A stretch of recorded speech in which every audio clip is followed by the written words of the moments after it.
Express. Well, we did the Polar Express. Lots of words in this book. He picked me a long book. Good thing we have time. On Christmas Eve many years ago, I lay quietly in my bed. I did not rustle the sheets. I breathed slowly and silently. I was listening for a sound a friend had told me I'd never hear. The ringing of Santa's bells. Can you ring that? Not too loud, your brother's sleeping.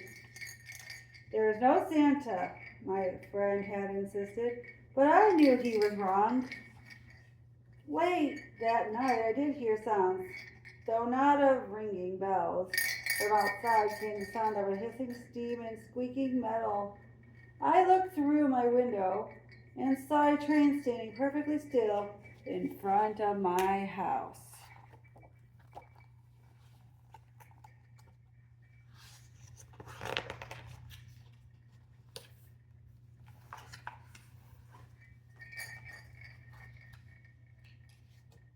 It was wrapped in an apron of steam. Snowflakes fell lightly around it. A conductor stood at the open door of one of the cars. He took a large pocket watch from his vest that looked up at my window. I put on my slippers and robe. I tiptoed downstairs and out the door. All aboard!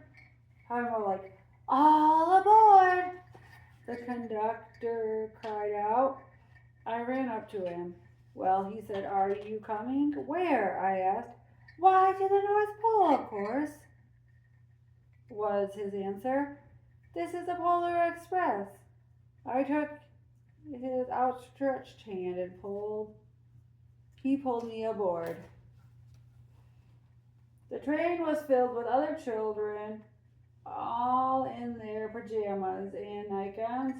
We sang Christmas carols and ate candies with nougat centers as white as snow. We drank hot cocoa as thick and rich as melted chocolate bars. Outside, the lights of towns and villages flickered in the distance as the Polar Express raced northward.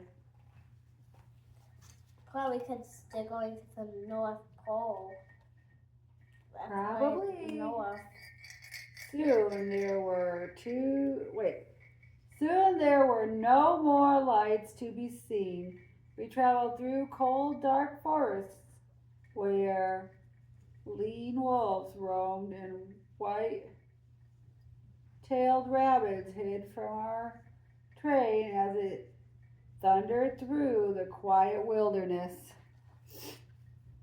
We climbed mountains so high it seemed as if we would scrape the moon, but the Polar Express never slowed down. Faster and faster we ran along, rolling over peaks and through valleys like a car on a roller coaster. Where is the Polar Express? Right up here. It's part of it. The mountains turned into hills, the hills to snow-covered plains. We crossed a barren desert of ice. The great polar ice cap lights appeared in the distance. They looked like the lights of a strange ocean liner sailing on a frozen sea. There, said the conductor, is the North Pole.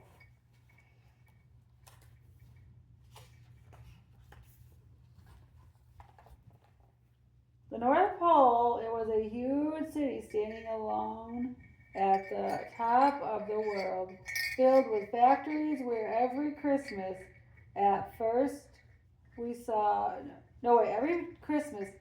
was made. At first we saw no elves. There are gatherings at the center of the city, the conductor told us. That is where Santa will give the first gift of Christmas. Who receives the first gift, we all asked. The conductor answered. He will choose one of you.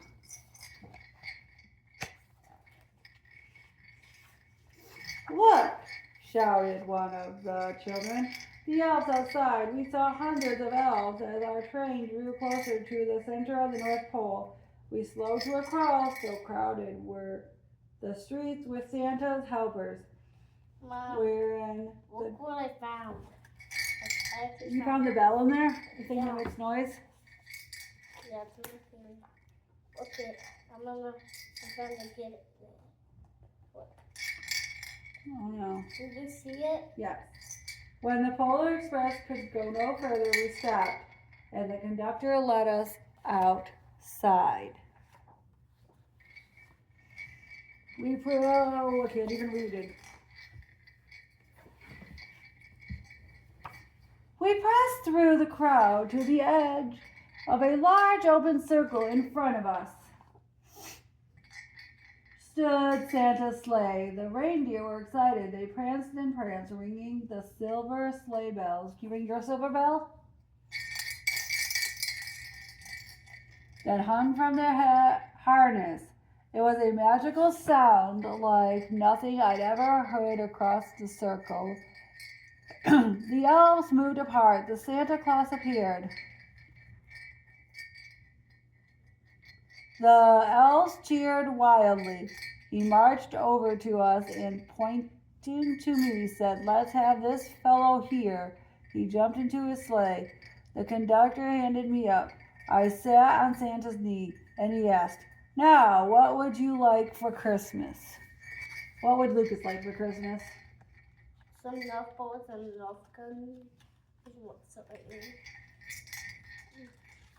now? What would you out there in Christmas world like for Christmas? Out there in the internet. Okay. I knew that I could have any gift I could imagine, but the thing I wanted most for Christmas was not inside Santa's giant bag. What I wanted more than anything was one silver bell from Santa's sleigh. You have one silver bell. Show everybody in the video your one silver bell. When I asked, Santa smiled. Then he gave me a hug and told an elf to cut a bell from a reindeer's harness. The elf tossed it up to Santa. He stood holding the bell high above him and called out, "The first gift of Christmas." You got the first gift of Christmas in your hand. A clock struck midnight. As the elves roared, they approved. Santa handled their...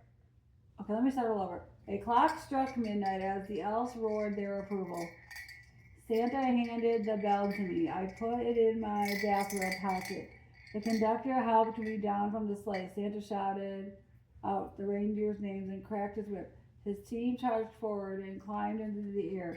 Santa circled once above us, then disappeared into the cold, dark polar sky. Mom, what?